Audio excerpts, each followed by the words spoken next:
Isolda desde el primer fotograma al último, Sí. siempre. Pero aquí me parece que han utilizado Tristán y Isolda en el soundtrack en España, yo creo que no era el Yo original. no estoy seguro, pero me ha dado la sensación de que hay momentos en que incluso fragmentos de la música de Miklos Rozsa no son originales de esta película, sino de otras, incluso de Recuerda. Hay algún momento que es exacto a Recuerda, ¿no? De todos modos, tampoco pondría yo la mano en el fuego, porque yo tengo la sensación de que Miklos Rozsa se autoplagiaba con mucha libertad. Sí. No, pero hay unos golpes que no son música, que son golpes sonoros.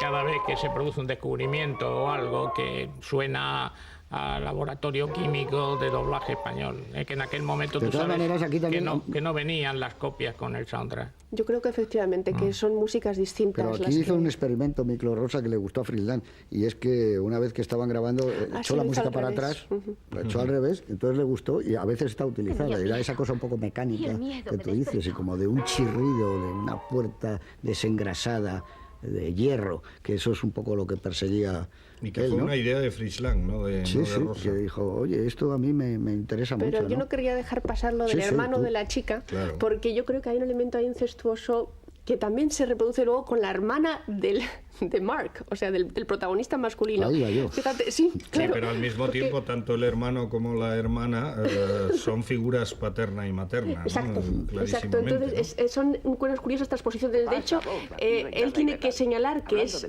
su hermana, porque uno podría pensar, bueno, que es su amante joven o que él es su padre. Es decir, hay una ambigüedad voluntaria. Y luego el hecho de que esté la foto de ella, como generalmente se tienen las fotos de las esposas, así en la mesa de él, precisamente es la primera secuencia, ¿no?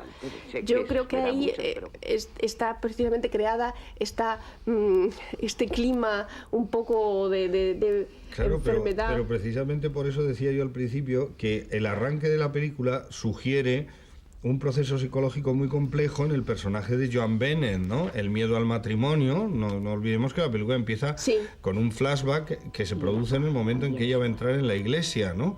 Y que luego se recupera el tiempo presente hacia al final del primer tercio de la película, ¿no? Y bueno, está el tema de la dependencia del hermano, el tema del miedo al matrimonio y el miedo al sexo, por supuesto. Y luego todo eso es como si se confirmara que el matrimonio es un pozo sin fondo en donde te vas a encontrar con Barba Azul directamente, ¿no? Sí. Y entonces la película deriva hacia otro lado completamente y se olvida un poco de eso, ¿no? Se olvida de la personalidad extraña de Joan Bennett. Desgraciadamente, porque yo creo que ahí estaba la verdadera fuente, por así decirlo. En ese sentido hay momentos fascinantes de Elan, que es cuando ella va con la linterna. Eso es una maravilla, cómo está rodado, cómo está iluminado, el sentido de búsqueda de ella en medio de un mundo tenebroso. Y hay otra secuencia extraordinaria, que ella apaga la luz del salón cuando está lloviendo y donde está el marido, sirve las copas, echa un poco de sifón. Eso es prodigioso, como es esa secuencia. Está maravillosamente Es que ahí metida. es donde está, yo creo, el mayor interés de la película, exactamente en cómo visualiza determinadas ideas a través de ideas tanto de puesta en escena como de luz, como de no sé, las tormentas continuas, que pueden ser muy convencionales, pero en sí mismos los planos son estupendos. Y yo creo que el trabajo de Stanley Cortez es sublime, ¿no?, en la película, ¿no? Es asombroso. Hay incluso cuando sale el bosque con la niebla de ella, cuando va ella por el bosque, eso te recuerda hasta los Nibelungos, lo bien que lo hacían en estudio y lo bien que lo hacía Frisland en particular en estudio, cómo podía hacer un bosque y crear esa especie de magia continua que puede tener el bosque, ¿no? Yo creo que en este sentido es curioso porque no es una película de encargo. Es una película que él produce directamente, es una película que él le escribe al dictado Sylvia Richard y que luego no encuentra la manera de poder hacerla exactamente como él la quería hacer, ¿no? Porque es una película muy personal, ¿eh? Sí, pero sí es personal porque están todos los temas de Frisland en la película. Pero yo creo que la personalidad de Joan Bennett está por encima de la película, que impone, y el guión está construido en función de Joan Bennett, siguiendo al personaje de Joan Bennett, y eso es un error, claro, es un gran error. Pero claro, porque a pesar de la enorme personalidad de Joan Bennett, la debilidad de la construcción dramática del personaje hace que incluso la estrella no tenga la potencia que podría tener, como tiene de hecho en Perversidad y en La mujer del cuadro, ¿no? Claro, es que eso es Con un personajes problema que vosotros que sois directores lo sabréis, aunque yo tengo una cierta experiencia. Los actores y las actrices cuando dicen, oh, qué gran papel, qué maravilla, yo esta película la hago por encima de todo, pongo dinero, es un fracaso absoluto. Porque ven la película desde el punto de vista de su interpretación, pero no ven la película en su conjunto. Bueno, los actores habitualmente lo primero que leen de un guión son sus textos, ¿no? Si se agarran a las cortinas, luego ya no leen se lo agarran demás. a las cortinas, si tienen una buena borrachera, pero la historia no les interesa lo más mínimo. Entonces, esta historia está contada como un principiante, tiene unas elipsis brutales. Conoce a aquel individuo que la mira de manera fascinante y en el plano siguiente dice, después de 3 días maravillosos, o sea, a través de un off, que es una cosa muy... Entonces, tienes que ver un poco la fascinación de ese personaje. No puedes hacer una elipsis precisamente en el conocimiento del personaje que es el que vas a seguir a lo largo de la historia. Es que este es uno de los casos más claros en que la voz en off está contando cosas que se deberían haber estructurado. Es que además la voz en off destripa porque anticipa lo que va a suceder y te va anticipando constantemente. O sea que lo que funciona de la película de alguna manera, y yo estoy de acuerdo contigo completamente, son las imágenes. Es decir, la fuerza de Fritz para poner en pie esa historia. Pero yo creo que la historia se le ha ido de las manos. La historia como tal historia. Y tenía todos los elementos. Por ejemplo, es como un cuento gótico, además, de la chica que de repente encuentra una aventura maravillosa, se casa y te das cuenta, y ella se da cuenta que no conoce de nada al marido con el que se ha casado. Es un poco Rebeca, o sea, que es Jane Eyre. Aparece un personaje que es Rebeca. Claro, y la llegada del tren es preciosa cuando ella llega y es la hermana de la que va a buscarle. O sea, tiene todos los elementos de la película a la que puedes estar habituado. Y llegas al caserón, que es la casa, es el caserón en donde ella se va a encontrar con un mundo desconocido, incluso no sabe que tenga un hijo. Tiene todos los elementos, es decir, para una actriz no lo dudaba, decía, tengo todo. O sea que sí, además saco 26 trajes.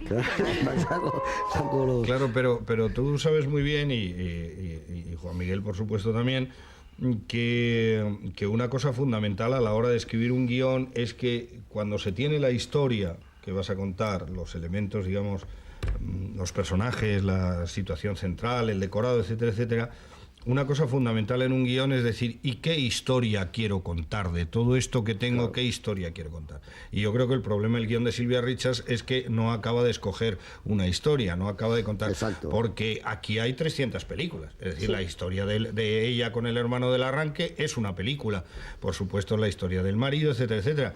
Pero la de Miss Robbie es una historia fantástica. Esta señora que finge que está desfigurada, pero no está desfigurada, para así conseguir la compasión y la aceptación de este señor del que está enamorada. Además, todo eso es una historia para contar una película entera. Es una película, ¿no? En sí mismo, claro. Y el hijo que cree también que le ha matado a la madre es otra historia también. Es decir, que hay un montón de historias sugeridas y que son muy apasionantes y que, sin embargo, no están siquiera completadas, ¿no? ¿Qué pasó con la mujer? La historia del señor que tiene la cámara de los horrores, esa es una historia muy brillante. Un señor que tiene en cada habitación reproducido perfectamente en la habitación número 2 el arma fue menos y convencional. tiene una casa dedicada a él. Ese es un personaje al mismo tiempo que está arruinado. Yo creo que tú has dado la clave aportando el dato de Fritz-Lang, del deseo de Fritz-Lang de que hubiese una voz en off neutra.